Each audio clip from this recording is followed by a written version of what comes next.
¿Qué tal, chicos? Buenas tardes. ¿Escuchan?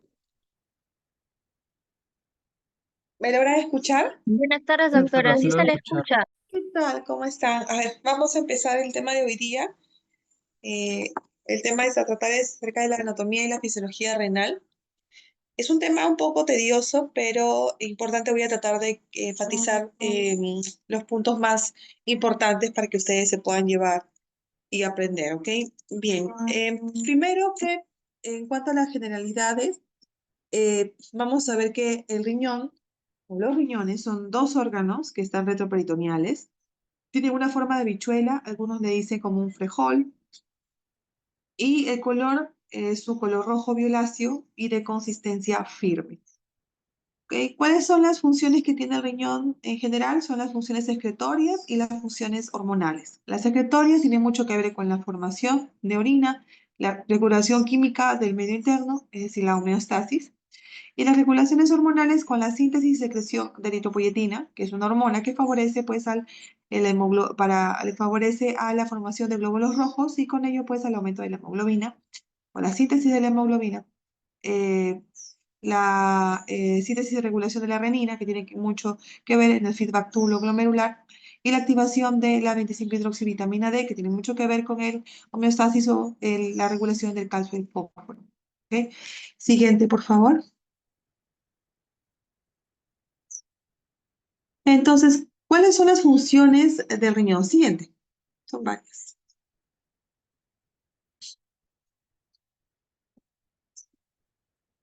Ok, las funciones del riñón son las más, o sea, las principales o las más importantes es la regulación del balance hidroelectrolítico, la excreción de desechos metabólicos, excreción de sustancias bioactivas, regulación de la presión arterial, regulación de la producción de glóbulos rojos, como hemos hablado acerca de la eritropoyetina, y la regulación de la producción de vitamina D, cuando también hablamos de factores hormonales, y la gluconeogénesis. El siguiente. ¿Cuáles son los requisitos para que haya una buena función renal? Básicamente tres. Que haya un adecuado aporte de sangre, que haya una integridad anatómica y funcional del riñón y de las vías urinarias, y la vía urinaria permeable. Todos estos tres aportan a que haya una buena función renal. Siguiente. Bien, entonces nosotros podemos ver en esta imagen, es un corte. ¿Alguien sabe qué tipo de corte es? Si es longitudinal, transversal, coronal. Coronal, doctor. Es un corte coronal, ¿no es cierto? Vamos a ver ahí dos órganos retroperitoneales. Si se dan cuenta, las diferencias importantes y anatómicamente o que resaltan a la vista es que el riñón izquierdo va a encontrarse un poco, un nivel un poquito más superior que el derecho. El derecho está desnivelado. ¿Alguien sabe por qué el riñón derecho es inferior o está en infradesnivel a comparación del riñón izquierdo? Por la posición del hígado, baja 3 centímetros respecto Ok, al por la izquierdo. presencia del hígado.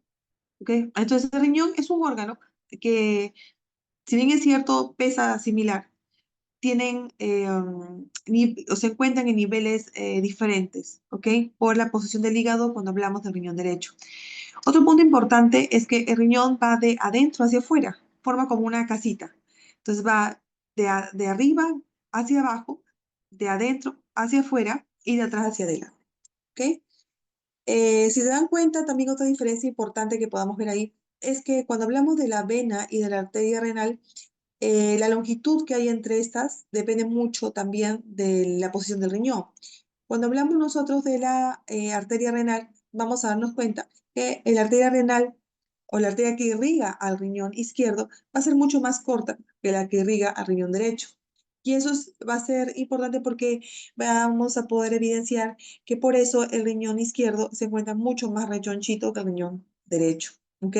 Y cuando hablamos de venas, decimos que el que se encuentra mucho más cerca, o la arteria o la vena, que es vena renal, que se encuentra mucho más cerca con mayor o menor distancia, es el riñón derecho. Entonces, cuando hablamos de arteria, decimos que la longitud de la arteria renal, o sea, la longitud más corta de la arteria renal, es la que está en relación con el riñón izquierdo. Y cuando hablamos de los vasos, o bueno, los venosos, como la vena renal, la distancia va a ser mucho más corta cuando hablamos del riñón derecho. Y eso también es imprescindible recalcar porque cuando nosotros trasplantamos a un paciente, nosotros tenemos que también tener en cuenta la anatomía, ¿ok? Para el tema de la anastomosis de vasos. Entonces, decimos que hay diferencias claves, ¿no? El riñón derecho va a encontrarse un poquito más en infradesnivel que el riñón izquierdo. El riñón izquierdo va a estar un poquito más rechonchito porque está mucho más cerca a la arteria renal, a diferencia del riñón derecho, ¿ok? En donde pueden evidenciar que la arteria renal es mucho más larga, tiene mucho más longitud, a diferencia de la vena renal. Siguiente. Entonces, cuando hablamos de dimensiones, decimos de que mide de largo 10 centímetros, de ancho 5 a 7 centímetros y de espesor 2,5 a 3. En resumen, 12 por 6 por 3. Eso es lo que tiene que medir un riñón. ¿Ok? El peso es un poco variable. En varones mide hasta 170 y mujeres hasta 155 gramos. Siguiente. Entonces, como hemos visto acá, va de atrás hacia adelante, de arriba hacia abajo, ¿ok? Como pueden ver como si forma una casita, de arriba hacia abajo, de atrás hacia adelante. Siguiente. Entonces, cuando hablamos en la segunda diapositiva, decimos de que el riñón derecho se encuentra un poquito en diferente nivel a comparación del riñón izquierdo, ¿ok? Es por eso que en general el riñón izquierdo, o sea, el riñón que se encuentra en una posición un poquito más arriba que el derecho, va a empezar en T12 y termina en L3. ¿Ok? ¿Alguien sabe cuándo inicia? Es una pregunta. ¿Dónde inicia el riñón derecho?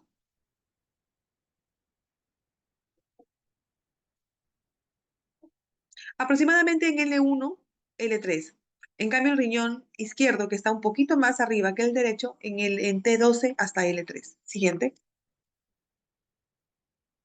Eso es pregunta de examen en la parte de anatomía, por si acaso. Siguiente. Entonces, cuando hablamos de la segmentación, decimos que el riñón tiene un polo superior, un polo inferior, una cara anterior, una cara posterior, un borde medial y un borde lateral. ¿Sí? Entonces, cuando hablamos de la cara anterior, podemos ver allí que en el vamos a ver segmentos. En la cara anterior vamos a tener un segmento superior, un segmento superior, inferior y un segmento inferior. Es de la cara anterior. Y en la cara posterior solamente vamos a tener segmento superior, segmento posterior y segmento inferior. ¿Y por qué es importante recalcar esto? Siguiente. Porque de acuerdo a eso, pues se van a encontrar la relación entre algunos órganos. Por ejemplo, cuando hablamos acerca de la cara anterior, ¿ok? En el riñón derecho, que obviamente se encuentra un poquito inferior al riñón izquierdo, en la cara anterior vamos a encontrar que está en relación íntima, básicamente, con el hígado, ¿ok? Y es lo que nos habían comentado anteriormente. En la parte superior o en el polo superior con la glándula suprarrenal y en la parte inferior se va a encontrar también el duodeno. Cuando hablamos del riñón izquierdo igual va a tener el contacto con muchos más órganos, ¿no? En la parte, en el polo superior con el estómago, en la parte superior, como hemos comentado anteriormente, va a estar en contacto con el hígado, en la parte inferior. ¿Alguien sabe con quién va a estar en contacto en la parte del polo inferior? Chicos, Yeyuno. va a estar con el yeyuno, ¿ok? Y en la parte medial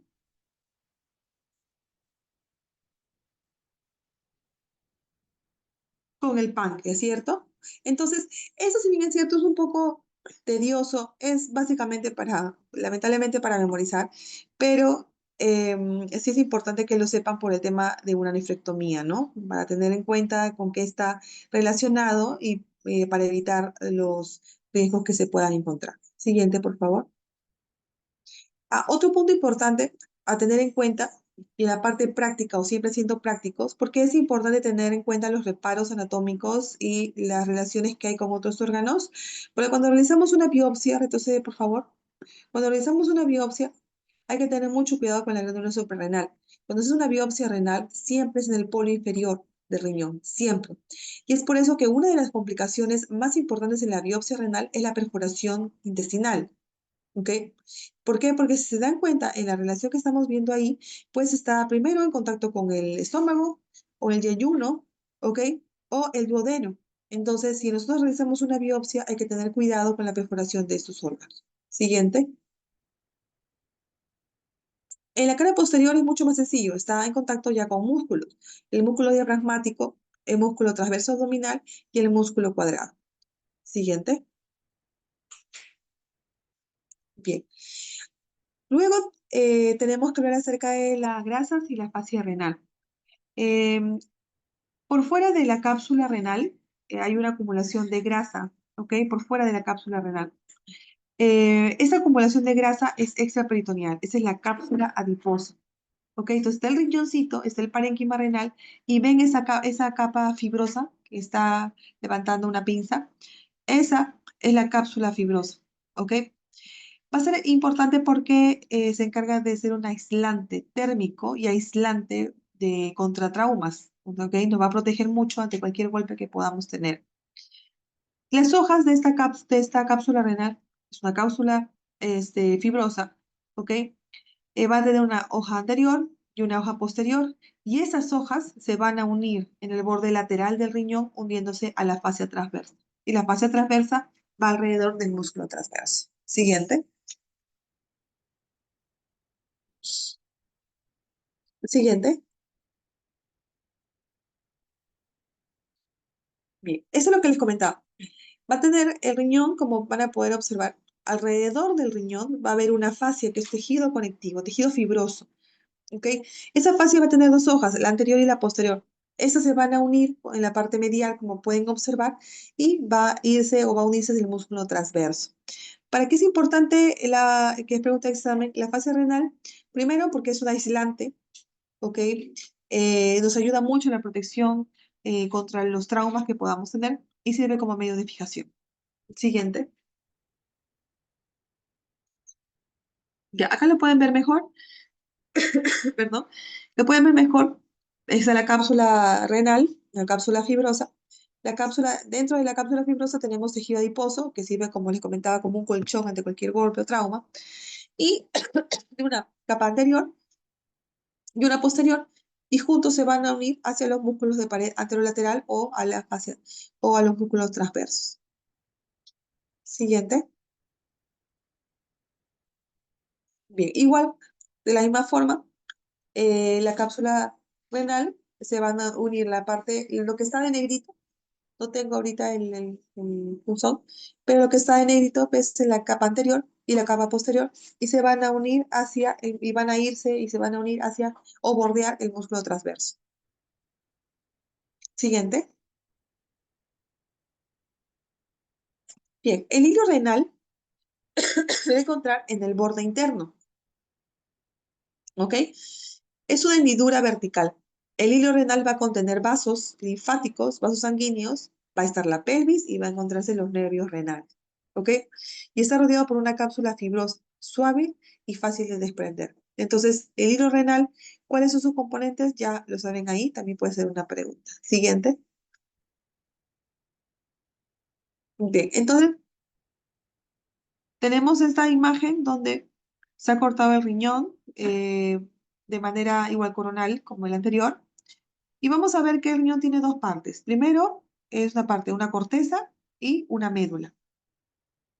La corteza, empezamos por la médula.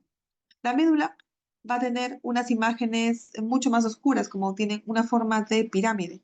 Entonces se van a llamar las pirámides de la médula renal o las pirámides de, ¿alguien sabe? Malpighi, Malpillo. De Malpighi. Y entre pirámide y pirámide se van a encontrar unas columnas. ¿Alguien sabe cómo se llaman esas columnas?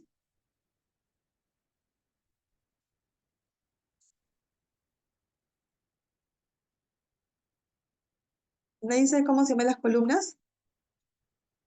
columna de Columna Bertini, de doctora. Bertín. Exacto, ¿ok? ¿No? ¿Qué columna? ¿Cómo se llaman las columnas? Columna de Bertini, doctora. Exacto, ¿ok? Y, o las columnas renales, ¿ok? Y esas pirámides que ustedes pueden ver van a terminar en unas papilas, ¿ok? Cada papila tiene un orificio. Todo eso va a desencadenar, ¿en dónde? En los cálices menores, ¿ok? De los cálices menores se van a unir cada 4 cálices menores y van a formar unos cálices mayores. Y esos cálices mayores, la unión de estos van a formar la pelvis renal, donde aparte de la pelvis renal que va a salir por el hilo renal, va a ser la vena renal, la arteria renal y los nervios, ¿ok? Siguiente.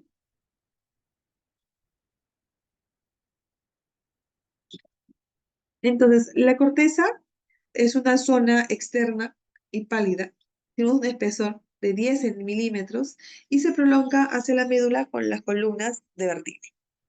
En cambio, la médula es una zona mucho más oscura, está dividida en 8 a 12 pirámides renales, o sea, cada 8 o 12 pirámides renales ¿qué generan las pirámides renales, chicos? Lo que habíamos comentado.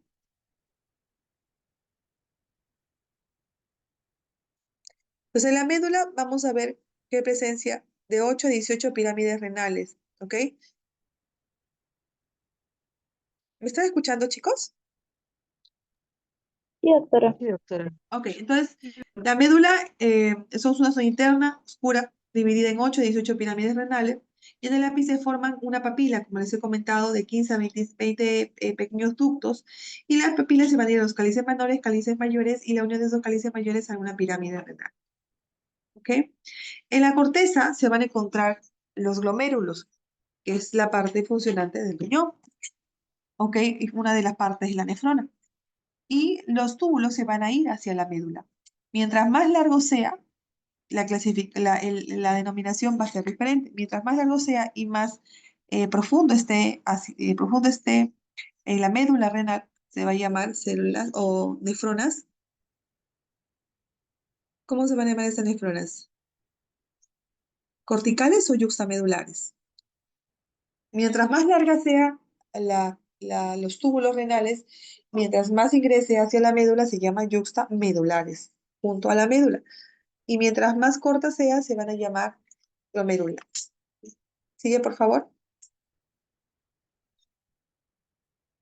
Entonces, cuando hablamos de irrigación, decimos de que las arterias renales única, y aunque hay presencia de uno más arterias renales accesorias, se ve más arterias accesorias, pero lo normal es que sea una arteria renal. Esta arteria renal se va a dividir, como pueden evidenciar, en una rama anterior y una rama posterior. Y la rama anterior, ¿ok? Va a tener 3 arterias segmentarias. Y la rama posterior va a administrar o suministrar oxígeno o sangre a más de la mitad de la superficie posterior y en ocasiones da lugar a la rama segmentaria apical. Más adelante, para que puedan verlo mejor. Aquí está. Entonces, lo normal es que encuentres una arteria renal. ¿Puedes encontrar más arterias accesorias? Lo puedes encontrar, pero lo normal es que sea uno. De esa arteria renal van a salir varios segmentos. Primero, vamos a encontrar una arteria segmentaria superior o una arteria segmentaria inferior. De la arteria segmentaria superior, ¿qué vamos a encontrar nosotros? Vamos a encontrar una arteria segmentaria anterosuperior, una arteria segmentaria anterior y una arteria segmentaria posterior. ¿Ok? Y se van ingresando mucho más, por ejemplo, en la arteria segmentaria anterosuperior, como lo pueden evidenciar. Esta se va a dividir a la vez en arterias interlobulares. Estas arterias interlobulares se van a dividir en arterias arqueadas. Mire, se van a arquear, bordeando las pirámides. ¿Ok? Y de esas pirámides, de esas arterias arqueadas, van a salir unas arterias radiadas o corticales o interlobulares. Y dentro de esas arterias interlobulares van a salir las arterias perforantes o las arterias capsulares hasta llegar a la arteriola aferente. Siguiente. Entonces, todo inicia de la arteria renal. De la arteria renal salen las arterias segmentarias que lo habíamos visto, ¿no? Anterior superior, superior, anterior superior, inferior.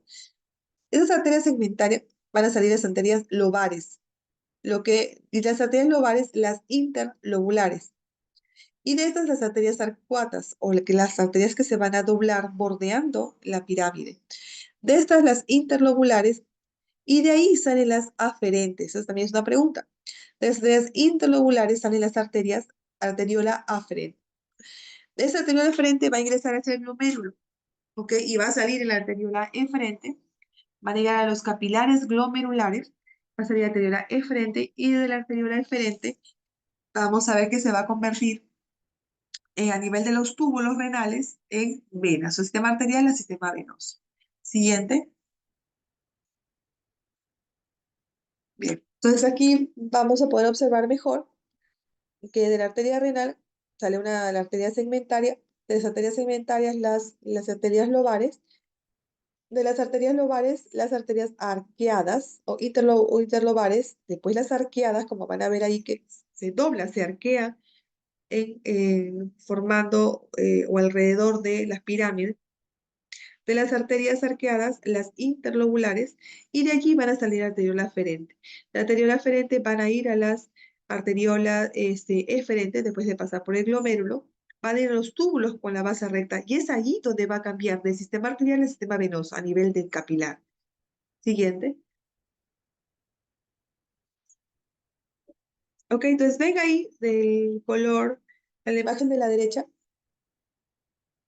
vamos a evidenciar que hay un drenaje venoso. Está correlacionado con la circulación arterial.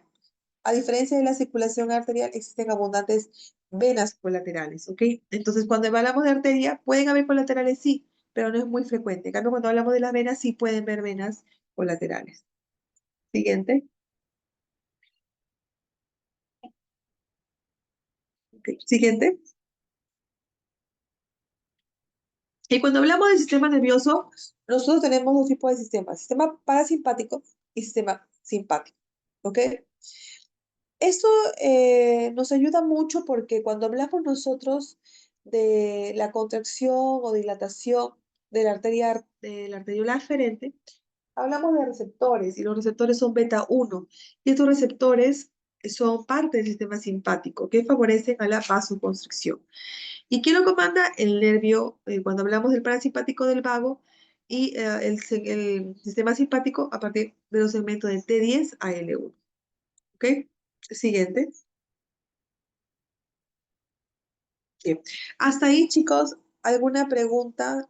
Eh, hasta ahí, ¿alguna pregunta que tenga en cuanto a anatomía? No, No, doctora. doctora. No, claro, doctora. Ok. Entonces, vamos a hablar acerca de la nefrona. ¿Cuántas nefronas tenemos? Aproximadamente entre 800.000 a 1.000.000 por riñón. No se pueden generar la nefrona nueva, pero sí se pueden adaptar. Y más de 40 años, el número de nefronas se reduce en un 10% cada 10 años. Es por eso que a partir de los 40 años, la tasa de filtración glomerular disminuye. Y tú puedes encontrar un paciente con 50 años, 60 años, con una creatinina de 1,5 o con una función renal del menos del 60%.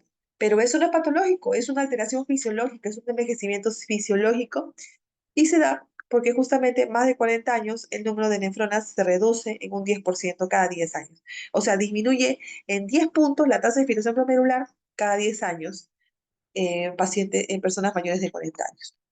Siguiente. Hay dos tipos de nefronas, como les había comentado. Las nefronas corticales, que son los glomérulos que se van a encontrar en la parte cortical y cuyo túbulo renal es corto, o por lo menos no llega a la profundidad, la profundidad de la médula. En cambio, cuando hablamos de nefronas justaglomerulares es el menor porcentaje, pero quiere decir que la asa de Henle o del túbulo renal está mucho más profundo hacia la médula, ¿ok? Mientras más profundo, tiene una función importante, que es la de concentrar la orina. Siguiente. Bien. Entonces, el corpúsculo renal es un penacho compacto de vasos capilares. Están interconectados. El glomérulo y la cápsula están interconectados. Ya hay dos estructuras que forman el corpúsculo renal. La cápsula de Bowman y el espacio urinario o cápsula de Bowman. Entonces, como ven a la derecha, El corpúsculo renal, perdón, está formado por la cápsula de Bowman, que es pregunta examen, el penacho vascular y por el espacio de Bowman. Siguiente.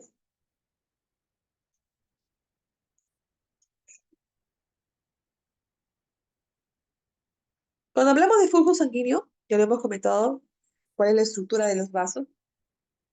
Decimos que eh, el 20% de todo el gasto cardíaco llega a la arteria renal, ¿ok? Que más o menos son 1.200 mililitros por minuto.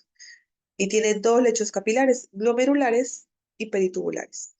Es decir, que los vasos van hacia el glomérulo y luego hacia el resto de los tubos. Siguiente. Y es ahí lo que le comentaba, mire. Entra la arteriola aferente, el glomérulo, la arteriola deferente, y cuando van hacia los vasos, hacia los túbulos, con los capilares peritubulares, ahí se va a transformar de los capilares arteriales hacia los venosos. Va a haber un intercambio de capilares y se convierte de lo que es una arteriola o de los capilares arteriales hacia los venosos y termina en una vena renal. Siguiente.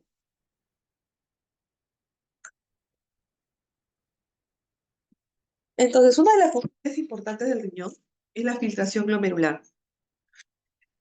Entonces, una etapa inicial de la formación de la orina, el flujo de capilares glomerulares, obviamente va hacia la cápsula de Bowman. La albúmina y las globulinas son excluidas de la barrera de filtración. ¿Por qué? Primero por el tamaño. ¿Alguien sabe cuánto mide la albúmina? Mide 69 Daltons, es muy grande. ¿Y y por qué no atraviesa la barrera de filtración? Primero porque es grande, de grande peso molecular, y segundo por electronegatividad, se van a repeler. Y los iones orgánicos, como sodio, cloro, potasio, bicarbonato, y solutos orgánicos como glucosa, urea, aminoácidos y péptidos de bajo peso molecular, concentración similar a la del plasma, obviamente, van a ser libremente filtradas. Siguiente.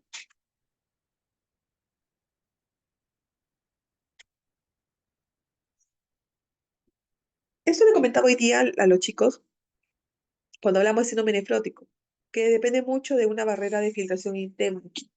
Y la barrera de filtración está formada por el endotelio capilar fenestrado, por la membrana basal glomerular, que es una malla llena de glucoproteínas y proteoglicanos que van a evitar que pase cualquier tipo de sustancia, y la cápsula epitelial, donde se encuentran los podocitos. Todo esto va a generar la barrera de filtración y va a favorecer a que cierto se elimine, se filtre sustancias, se filtre soluto de desecho, pero no los que son importantes para nosotros. Eso sí debería mantenerlo. Por eso es la barrera selectiva. Siguiente. Siguiente.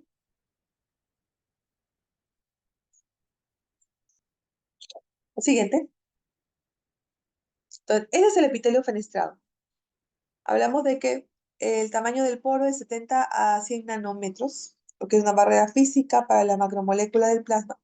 Y las células endoteliales presentan glucocálix, que es cargado negativamente, por eso que se repele con la albúmina. Siguiente. La membrana basal tiene varias capas, la capa rara interna, la densa media y la rara externa. Está compuesto por colágeno tipo 4 y tipo 5. Está compuesto por actina, está compuesto por tactina, está compuesto por nigogen.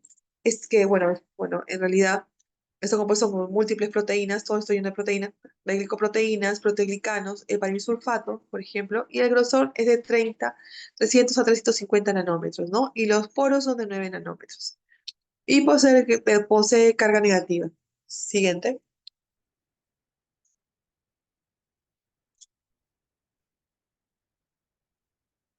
Y cuando hablamos nosotros de diafragma podocitario, cumple un rol directo importante en la filtración glomerular selectiva, porque no pasa todo cualquier tipo de sustancia, salvo que sea líquido. Eh, lo que les había comentado es que cuando hay una alteración como un síndrome nefrótico, por ejemplo, lo que se va a dañar son lo que se encuentran dentro del diafragma, o sea, se daña el diafragma, que es la unión entre podocito y podocito. Siguiente.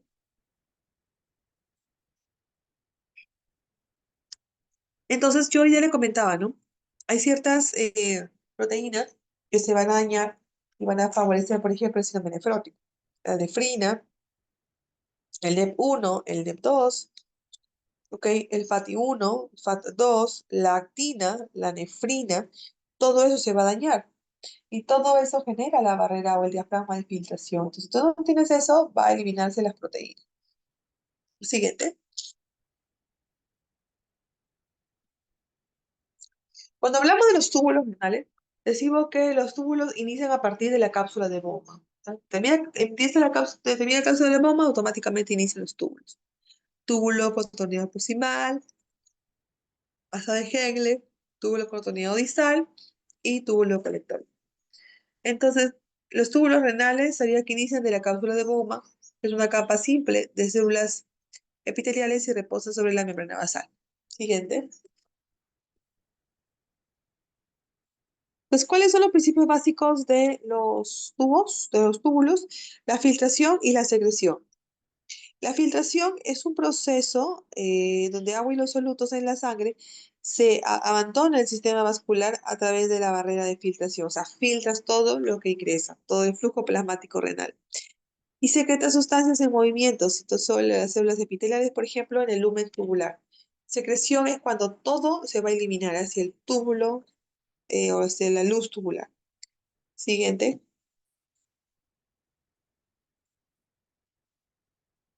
Otra función importante es la reabsorción, la excreción, la síntesis y el catabolismo. La reabsorción es mover una sustancia del lumen, es decir, de la capa epitelial al intersticio y hacia el vaso. Y la excreción es la salida de las sustancias del cuerpo. Y la síntesis de proveniente, bueno, básicamente lo que van a hacer los precursores moleculares, ¿no? O, por ejemplo, cuando hablamos de síntesis de eritropoyetina, etc. Y catabolismo, tiene sustancia que y se descompone en componentes mucho o muy pequeños o moleculares, ¿no? Siguiente. Bien, perdón. Este es un cuadro para que podamos evidenciar acerca de lo que es la filtración, la secreción y la excreción. La filtración es el paso de líquidos, el flujo plasmático renal, del glomérulo hacia la cápsula de bomba. La secreción es el paso que hay desde los túbulos hacia el lumen tubular. Y la excreción es la salida completa de la orina formada. Siguiente. Entonces, acá tenemos varios compartimentos. Tenemos los túbulos proximales, tenemos el asa de Henle, el túbulo distal y el túbulo colector. Entonces, a nivel del glomérulo hacia la cápsula de Bowman, tenemos una función principal que es la filtración, que se filtra el flujo plasmático renal, ¿ok? O la sangre. Luego de ahí tenemos el túbulo proximal, que está con una flecha verde. ¿Cuál es la función importante? Reabsorción, es decir, entrada del lumen o sustancias del lumen hacia la sangre. Recuerda, tenemos la filtración, la secreción, la excreción y la reabsorción. La reabsorción es el paso de los solutos de la sustancia desde el túbulo hacia la sangre. Tenemos la secreción. La secreción, como ven en la imagen de color morado, es la salida de las sustancias o solutos desde los vasos sanguíneos hacia el túbulo. ¿Ok? Y la excreción, pues, es la salida total de lo que sea de la orina, ¿no? En pocas palabras. Siguiente. Para que haya secreción, excreción, absorción y excreción y filtración, requerimos de que haya transporte tubular porque todo es a nivel de los túbulos. Los túbulos necesitan oxígeno, necesitan energía. Pues tenemos difusión pasiva y difusión activa. La difusión activa requiere ATP y para requerir ATP requiere oxígeno, ¿ok?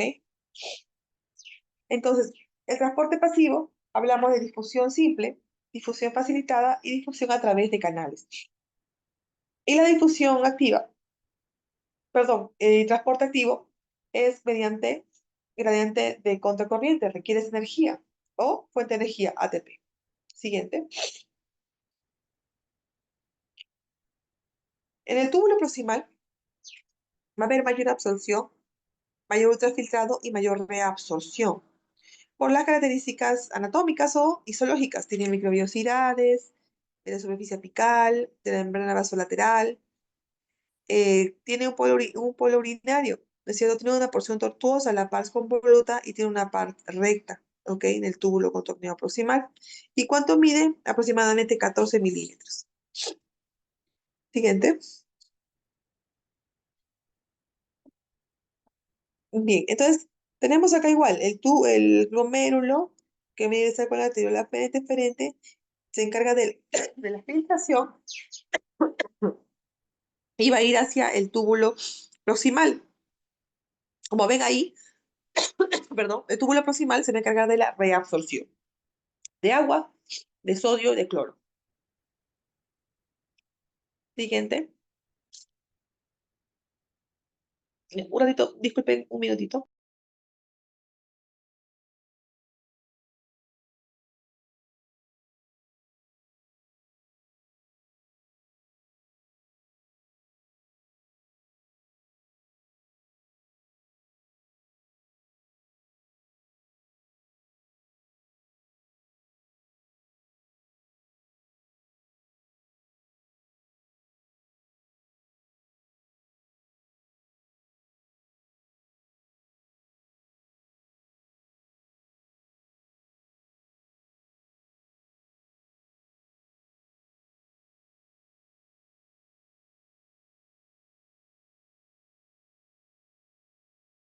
Ya, disculpen, chicos. A ver, siguiente. En el túbulo proximal se van a reabsorber, también es una pregunta, el 60-70% de cloro y de agua, el 90% de bicarbonato, de glucosa y aminoácidos, y también cationes, como el calcio, el fósforo, el potasio y el magnesio. Y se va a secretar también, se va a secretar aniones, uratos, los cationes orgánicos, los fármacos unidos a proteínas. Todo eso se va a, a poder secretar. ¿Ok? Siguiente. En el asa de Henle, en cambio, eh, es una transición muy abrupta, porque el túbulo proximal va hacia la rama descendente delgada del asa de Henle. Aquí esta consta de tres segmentos: la rama descendente delgada, la rama ascendente delgada y la rama ascendente gruesa. ¿Ok? Y todo termina en la mácula densa, eso recuérdenlo, ¿ok? En el asa de Henle. Siguiente. La siguiente. Ok, entonces ahí tenemos varios tipos. Cuando hablamos de túbulo contorneado proximal, decimos que puede ser una pars recta, el túbulo proximal, ok. Luego de ahí, la rama delgada descendente del asa de Henle. Siguiente. Es un cambio brusco histológico y es un cambio brusco funcional, porque en el asa de Henle nosotros reabsorbemos 15 al 25% de sodio filtrado. Es un mecanismo contracorriente que favorece a la concentración de la orina y tiene una rama descendente delgada y una rama delgada y gruesa ascendente. ¿Ok? ¿Cuál es la diferencia entre las dos? Porque la rama delgada descendente es altamente permeable al agua, se encarga de la reabsorción de agua. En cambio, cuando hablamos de la asa ascendente, delgada o gruesa, tiene baja permeabilidad al agua, es decir, mayor reabsorción activa de sodio. Reabsorbe sodio hay una bomba, sodio, potasio, cloro, y reabsorbe sodio, ¿ok? Pero sin presencia, o sea, no es permeable al agua, solamente es activo, ¿ok? Por canales o por mecanismo contracorriente. Siguiente, en cambio el agua es difusible, difunde rápidamente sin necesidad de que haya transporte activo. Entonces, cuando hablamos nosotros de antidiurética, ¿alguien sabe dónde actúa la hormona antidiurética? ¿Qué es la hormona antidiurética? Chicos, Actúa a nivel de los receptores B2 en el túbulo colector. ya, ¿qué es la hormona antidiurética? ¿De qué se encarga la hormona antidiurética? De reabsorber agua. de reabsorber agua. ¿Dónde se encuentra? ¿Dónde se produce, no? ¿Será? No, la hormona antidiurética, a ver, para comenzar, Ujú. ¿dónde se produce? Y luego, ¿dónde lo podemos encontrar? O sea, En el ¿cuál es núcleo el supraóptico y normal? paraventricular ¿Ya? ¿Y qué más? ¿Cómo actúa? y se ¿Qué es lo- almacena en la neurohipófisis y con la caída de la volemia, pues actúa, ¿no? Se libera ¿Ya? por osmorreceptores, ¿no? La estimulación de los osmorreceptores. ¿Ya? Y va a formar a nivel del túbulo colectores de canales de acuaporina 2 a nivel de los receptores B2. O sea, cuando llega la hormona antidiurética o la vasopresina, se une con receptores B2 a nivel del túbulo contorneado, o puede ser túbulo colector, algunos también pueden encontrarse en el tubo distal. Y en el túbulo conector, se unen a los receptores B2, ¿cierto? Ujú. Ya, luego, ¿qué ocurre? ¿Alguien más sabe? ¿Quién lo puede ayudar? El mecanismo bioquímico, dice, o sea, se estimula la Ajá. proteína GS, aumenta la AMP cíclico y se activa la fosforilación de la proteína quinasa A. Ujú. Se forman los canales de acuaporina y permite, ¿no? La Se liberan reabsorción de unas agua. vesículas, ¿cierto? Se liberan Mm. unas vesículas, se activan las acuaporinas. ¿Y dónde actúan las acuaporinas? ¿Hacia dónde se dirigen? ¿Hacia qué lumen? Ah, no, ya, no me recuerdo. No, está bien. Cuando se liberan esas vesículas de acuaporina, las acuaporinas se van a ir hacia el lumen o sea, tenemos nosotros dos tipos de bordes, el borde medial, el borde luminal y el borde vasolateral, ¿cierto? Esas acuaporinas se van a ir hacia el borde luminal y que van a favorecer a la reabsorción de agua a nivel del túbulo, ¿ok? Reabsorben solo agua, ¿ok? Solo agua, ¿ok? Y van a favorecer a que dos cosas. Cuando nosotros habíamos hablado de la hormona antidiurética, aparte de que favorece a la reabsorción de agua, la hormona antidiurética se puede liberar por dos estímulos. Un estímulo, ¿alguien sabe? Osmótico y no osmótico, ¿cierto? ¿Ya han tocado ese tema? Todavía no. Por el estímulo de la sed y la baja volemia. Ya, exacto. Cuando hablamos de estímulo osmótico y no osmótico, ¿cuál es el primero que se da? Cuando, por ejemplo, estás en un estado de una hipoperfusión, no sé, pues de pronto tienes sed, ¿qué es lo que se activa primero? ¿Alguien sabe?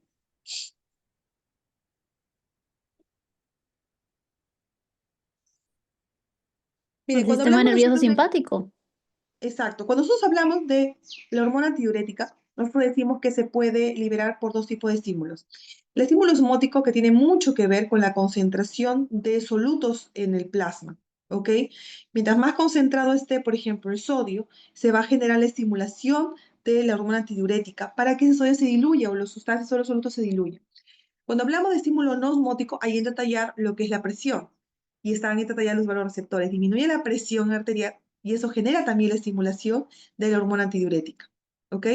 El estímulo de la sed, inclusive cuando hablamos de esos estímulos, el primer estímulo que ocurre es el estímulo de osmolaridad, segundo de la sed y después la presión. ¿Ok? Entonces, recordar que la hormona antidiurética es una hormona o la vasopresina, que se va a unir a sus receptores a nivel tubular, especialmente en el túbulo colector. De ahí van a ingresar, van a liberar ciertas vesículas de agua porina que van a actuar a nivel del lumen. Y en el lumen la función va a ser reabsorción de agua. ¿Ok? Siguiente. Y en el túbulo distal, el túbulo contorneo distal y el túbulo colector puede ser cortical o medular. Siguiente. Ya sabemos que en el túbulo contorneado distal actúa la aldosterona, en el túbulo colector puede actuar la antidiurética. Siguiente, por favor. En el túbulo contorneado distal decimos que se absorbe agua del 10 al 15%, el cloruro de sodio el 5% con cotransporte y la regulación activa de calcio cuando hablamos de la PTH. La paratormona se encarga de la reabsorción de calcio también a nivel renal o a nivel tubular, especialmente en el túbulo distal. Siguiente.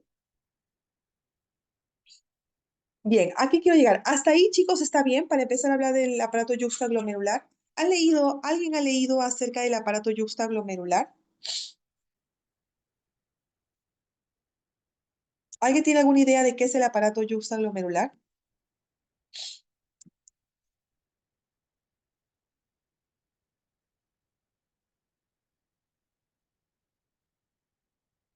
A ver, ¿quién me puede más o menos comentar así, corto y chiquito, qué es el aparato yuxtaglomerular?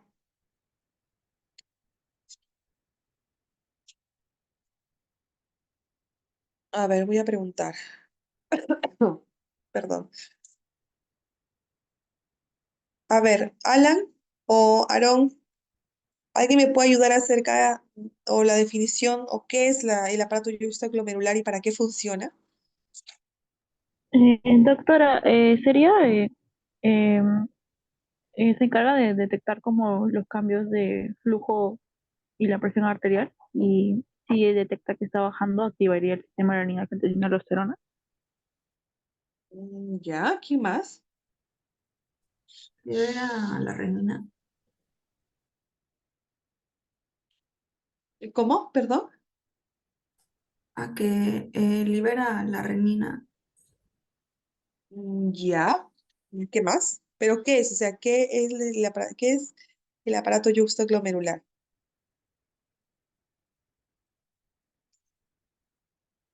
A ver, Doctora, algún chico, Alan. se podría decir que es la unidad funcional porque está encargada, porque contiene la nefrona y está encargada de regular todo lo que es la presión, el flujo y toda la función de lo que es, bueno, fisiología renal.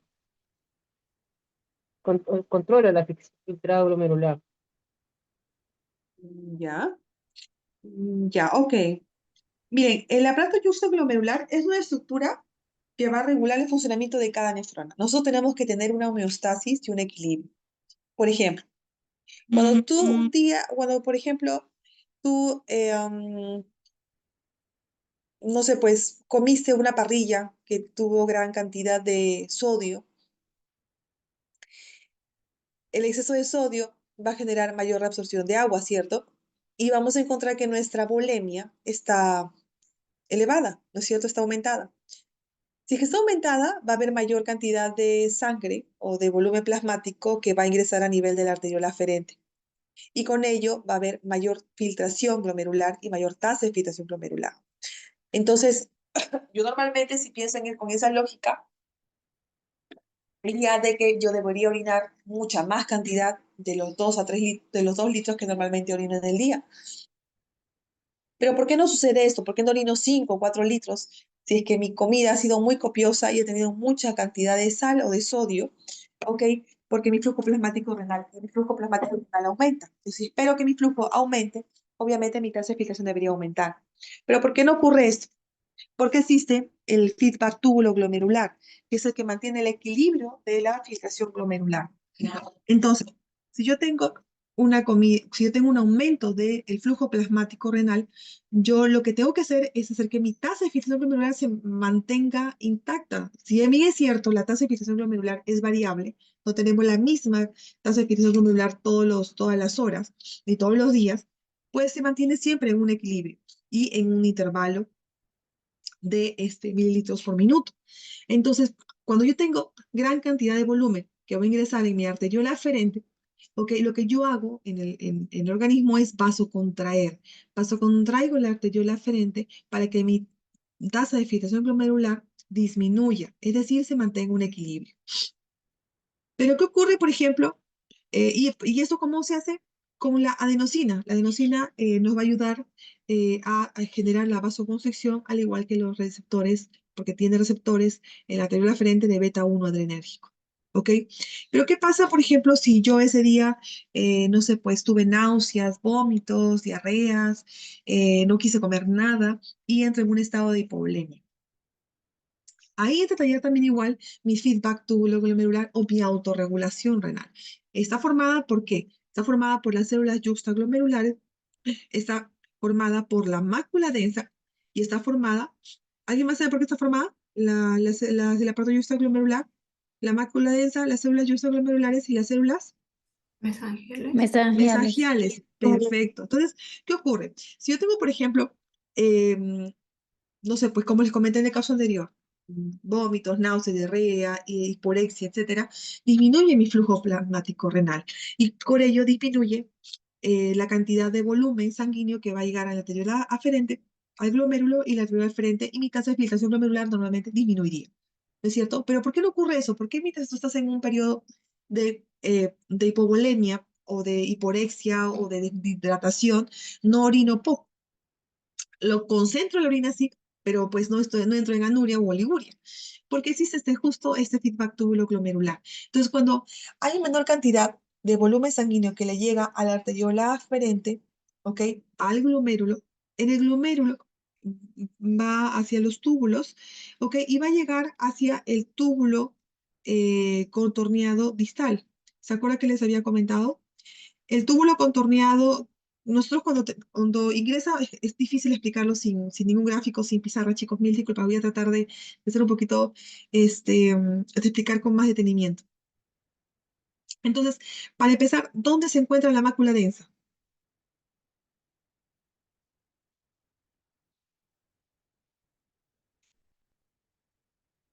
Doctora, se Lo encuentra encontré. en la pared del túbulo distal. Al ¿Aló? final de la rama ascendente gruesa de Henle, doctora. Ya. ¿Me escuchan? Creo que no los escucho bien, chicos. Sí, sí se escucha, doctora. Ya. ¿Dónde se encuentra, chicos, la mácula densa? Perdón, no les había escuchado. Final de la En rama el túbulo, ascendente gruesa de Henle. túbulo distal. Ya. Se encuentra en el túbulo distal, ¿ok? Entonces, ¿qué ocurre? Cuando hay una disminución del volumen plasmático, va a llegar menos cantidad de sodio, menos cantidad de cloro, menos cantidad de agua. La mácula densa va a censar el cloro, no sensa el sodio, sensa el cloro. Entonces va a decir, bueno, hay menos cantidad de cloro que estoy censando a nivel del túbulo contorneado distal. Entonces, esto va a enviar unos mensajes como unos quimioreceptores, como una quimiotaxis, va a enviar como unos receptores hormonales. Y esto va a favorecer a que se libere renina. ¿Alguien sabe dónde se encuentra la renina,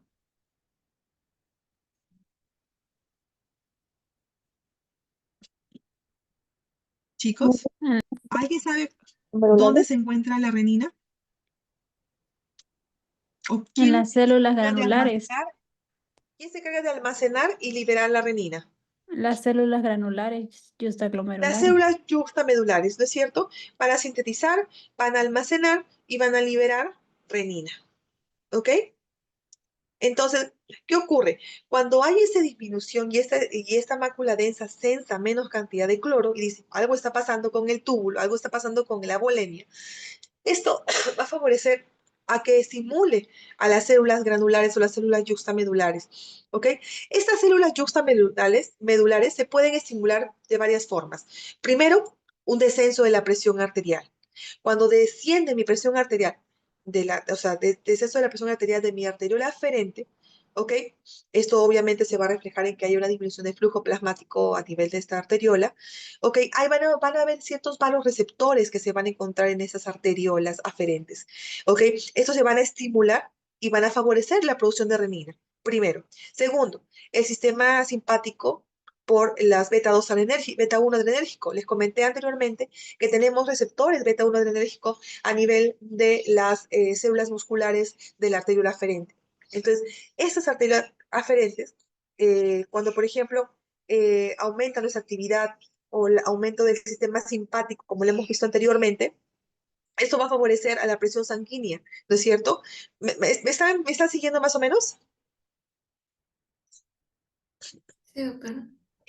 Y entonces, estas actividades de los beta-1 adrenérgicos se van a estimular cuando hay un descenso de la presión arterial.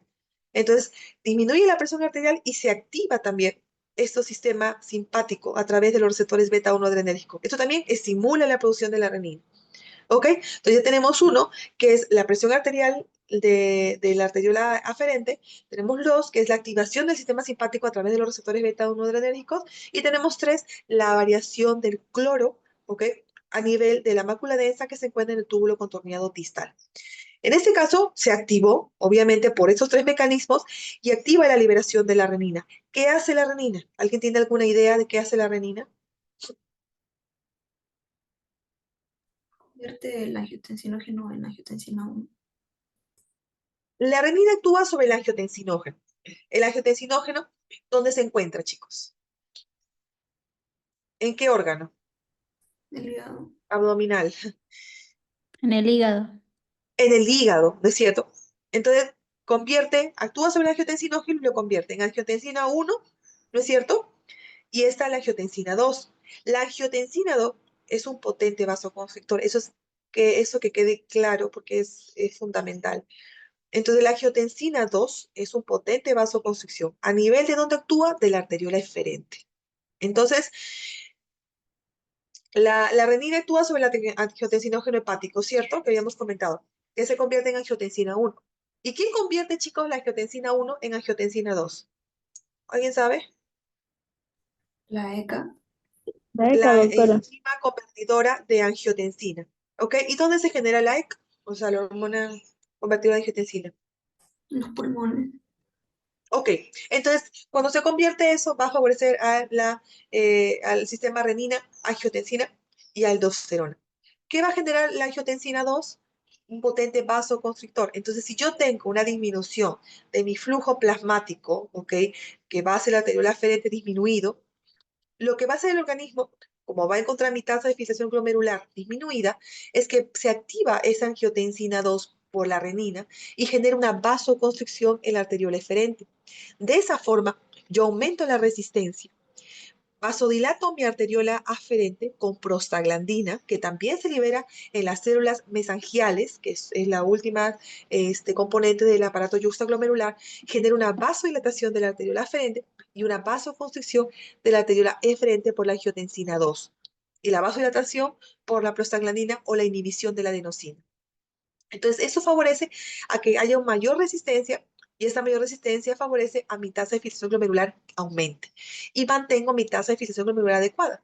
Pero conforme pase el tiempo y sigo todavía en hipovolemia, ¿ok? No voy a mantener pues mi vasoconstricción mucho tiempo de la arteriola eferente. Por lo menos este feedback túbulo glomerular funciona aproximadamente 48 horas. Pasado esto, ese feedback se pierde. Entonces el organismo ya no le interesa mantener una tasa de filtración glomerular ideal. Lo que le interesa es mantener vivos los órganos vitales, como por ejemplo el cerebro y el corazón.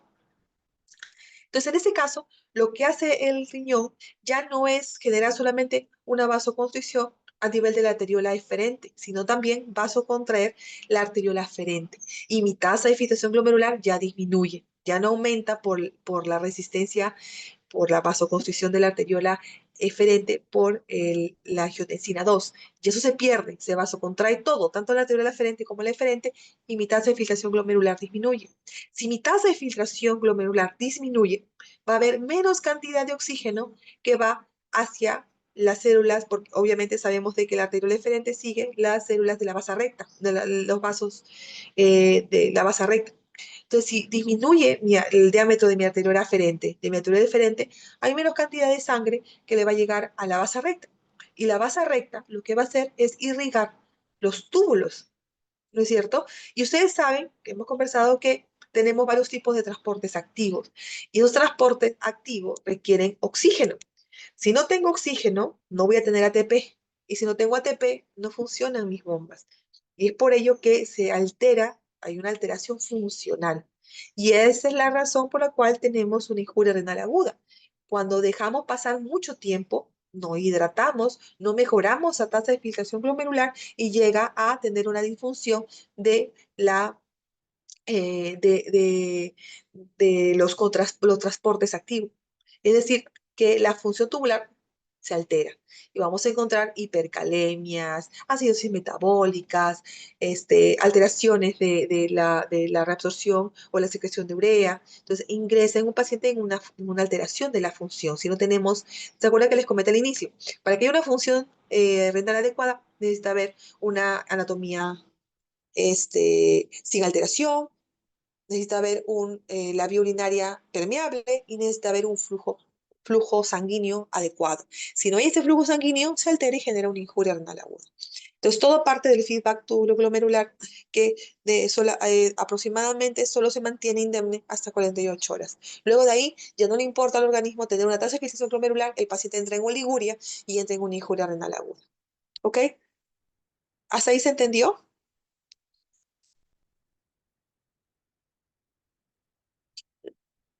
Chicos, ¿se entendió hasta allí? ¿Más o menos? Sí, doctora. Ok, entonces las preguntas importantes que creo yo es leer el feedback tubuloglomerular. Cuando estemos en la práctica, lo menos con mi grupo, sí vamos a hablar mejor de este tema porque es bien difícil, yo lo menos me parece muy difícil explicarlo con diapositivas. Siguiente, por favor. Ok, cuando hablamos del túbulo colector cortical, decimos que hay células principales que se van a encargar de la reabsorción de sodio y cloro, ¿ok? Y van a secretar el potasio. Como les había comentado, la aldosterona tiene mucho que ver en eso. Reabsorbe sodio y elimina potasio. Aparte también, pues se puede encontrar solo en el túbulo contorneado distal. Y también tiene mucho que ver con la reabsorción de agua en presencia de la hormona antidiurética. Entonces, en el túbulo colector funciona la hormona antidiurética y la aldosterona. Siguiente. Ok, en el túbulo colector es la orina final, reabsorbe sodio y cloro urinario, menos de 1 equivalente por litro, reabsorbe agua y urea dependiendo de la hormona antidiurética y va a encargarse de tener una orina concentrada o una orina diluida. Y eso básicamente con la capacidad de reabsorción de agua. Aquí tenemos dos células, y habíamos hecho principales intercaladas. Y las intercaladas pueden ser de tipo A, que tienen mucho que ver con la secreción de hidrógeno y mantener obviamente el estado ácido-base, y la reabsorción de potasio y bicarbonato. Y las de tipo B, secreción de bicarbonato. Mientras que uno reabsorbe el bicarbonato, el otro lo secreta. ¿Ok? Siguiente. Bien, ¿alguna pregunta, chicos? ¿Hasta ahí quedó claro en lo del feedback túbulo glomerular? ¿Alguna duda?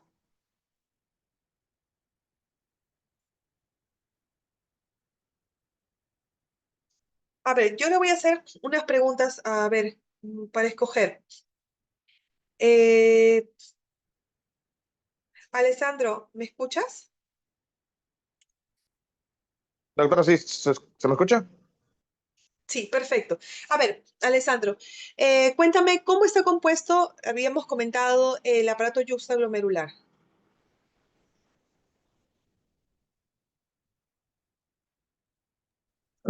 Sí, el aparato de extramedular sería de la mácula densa y las células glomerulares y ah, las arteriolas. ¿Diferentes, diferentes? No. ¿Quién lo puede ayudar? A ver, Mm, Alan. Sí, doctora. Está conformado más que nada por una mácula densa, las cuales son las células especializadas en el túbulo distal, las células yuxtaglomerulares, luego están las células Ya, extraglomerulares o las células de Lasis, creo que también se le llama, sí, que se encuentran en el espacio entre la arteriola aferente y el eferente. ya. ¿Qué más? Eran Doctora, las mácula densa, extramurales y mesangiales. Perfecto, ok. Pero está formado por las células yuxtaglomerulares, por la mácula densa y por las células mesangiales. Bien, ¿cuál es la principal función, chicos, de la mácula densa? Se encarga de detectar la concentración de cloruro de sodio, doctora, en el fluido tubular. Cloruro de sodio. Ujú. A ver, Sodio, sodio. no, uno de tus compañeros. Estimulan las células granulares para liberar renina. Ya, pero la mácula densa, yo les había comentado que que se se encarga sensa el de cloro. censar. ¿Qué sensa? El cloro. El cloro de sodio. Claro. Sensa el cloro. La mayor parte piensa que sensa el sodio, ¿no? Pero no, la mácula densa sensa el cloro. ¿Ok? Bien, a ver, ¿qué estímulos van a activar la secreción de la renina? A ver, yo voy a preguntar, a ver a quién.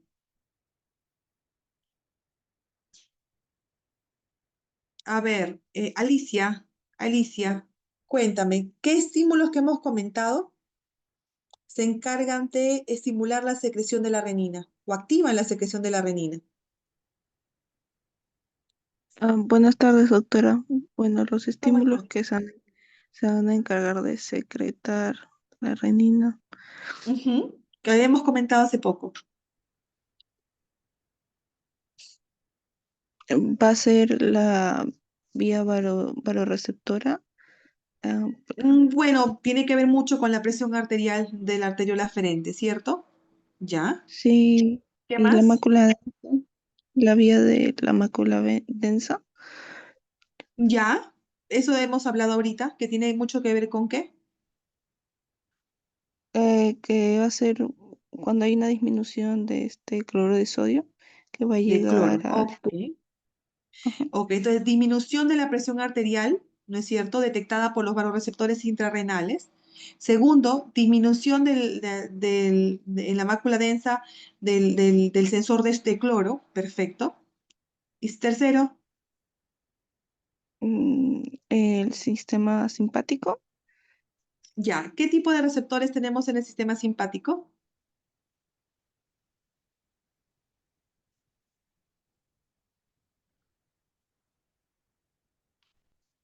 ¿Alguien sabe qué receptores hay? Receptores Andrea, beta 1. los receptores beta 1, ¿ok? Ujú. Bien. A ver, ¿qué más les podemos preguntar?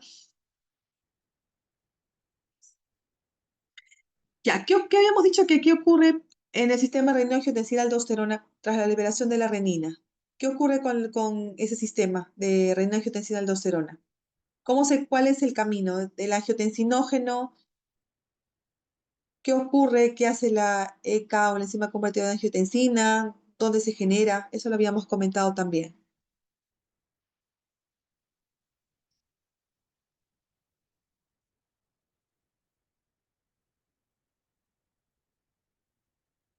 Doctora, El angiotensinógeno se convierte en angiotensina 1 en el hígado y Ok, la angiotensina 1 se convierte en angiotensina 2 por la ECA en los pulmones. ok.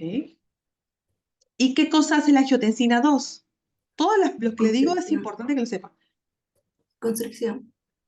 Contracción. ¿De qué? Sobre todo de qué arteriola. La diferente. Eferente. Y esta vasoconstricción genera al final que se mantenga una adecuada una tasa de filtración glomerular aumentada o disminuida.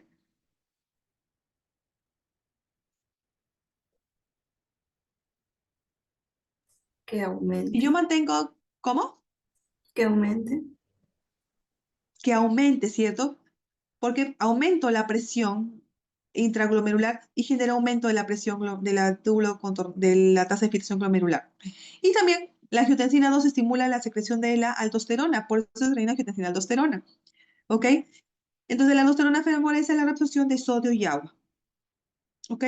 Nos habíamos olvidado también algo importante. La angiotensina 2 tiene varias funciones. La primera es vasocontraer la arteriola eferente, estimula la secreción de aldosterona para favorecer la reabsorción de sodio y cloro, sodio y agua, y también estimula la secreción de la hormona antidiurética. ¿Ok? Todo que favorezca a la reabsorción de agua, de volemia. ¿Ok, chicos? Sí, doctora. Ya. ¿Alguna pregunta que tengan ustedes? No, ¿sí podría pasar sus diapositivas, por favor, doctora? Sí, justo le pasé a una de sus compañeras. Por favor, lean acerca de la fisiología renal, especialmente lo que es el feedback tubulo-glomerular o la mácula densa, es importantísimo, ¿ya? Doc- Ya en la clase práctica iremos avanzando. Dime, María Fernanda, doctora, última pregunta. Dijo que dime, las células de la mácula densa se encontraban ¿dónde? ¿aló? ¿Aló? Dijo que las células de la mácula densa se encontraban ¿dónde? Porque yo fui la que dije que estaban en la rama ascendente gruesa de Henle, pero creo que ahí no es. Sí. ¿Aló? Disculpe un momento, ¿Aló? voy a hacerle una más señal. Un segundito, un segundito. ¿Me escuchan ahora sí? Sí, Ya. ¿Qué me preguntaste, perdón? ¿Cuál es su nombre? es Belkis. Ya, dime, Belkis, ¿qué me preguntas? Las células de la mácula densa, ¿dónde se encuentran? Porque yo fui la que dije que se encontraban al final de la rama ascendente gruesa de Henle y me parece que dijo que no. Entonces, No, la mácula densa, sí, la mácula densa se encuentra en la porción, si vamos de porciones iniciales, medias o finales, se encuentra en la porción inicial del túbulo contorneado distal. ya, ¿Ok? Es la gracias. zona donde, claro, el túbulo distal, no sé si has visto que está el túbulo distal y pasa por entre la arteriola aferente y eferente. Ya, sí, Yo les voy a mandar un gráfico, es más, en la diapositiva que yo he colocado está, pero gracias. la mácula densa se encuentra en el túbulo contorneado distal. No te había escuchado, disculpa, anteriormente. Sí, gracias, doctora. ¿Ok? Bien. En cambio, ¿dónde se encuentran las arteriolas juxtaglomerulares, las células juxtaglomerulares? En las paredes de la arteriola aferente. Chicos, ¿alguno de ustedes Mm, en dónde se encuentran las células juxtaglomerulares?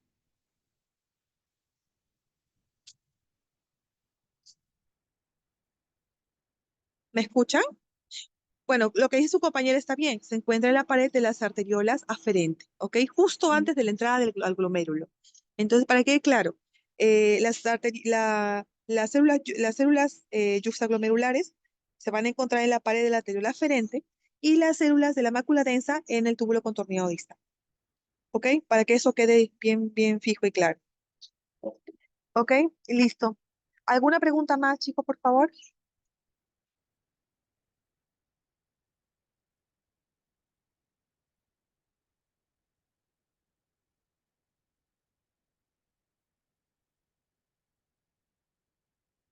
Ya, entonces, bien claro las funciones de cada parte de las células glomerulares. Eso va a ser básico que lo entiendan para poder entender lo que es injuria renal aguda, ¿ok? Y todos los tipos de glomerulonefritis que pueden haber, que pueden generar injuria, ¿no? Bien, cualquier pregunta que tenga que se les ocurra ya o no sé, pues se les presente en el transcurso del día, me pueden mandar un WhatsApp, creo que lo tienen ahí, y podemos resolverlo, ¿ok? Gracias, doctora. Gracias. Gracias, doctor. Gracias, doctora. ¿Jorge? Ah, no pensé que habían hablado.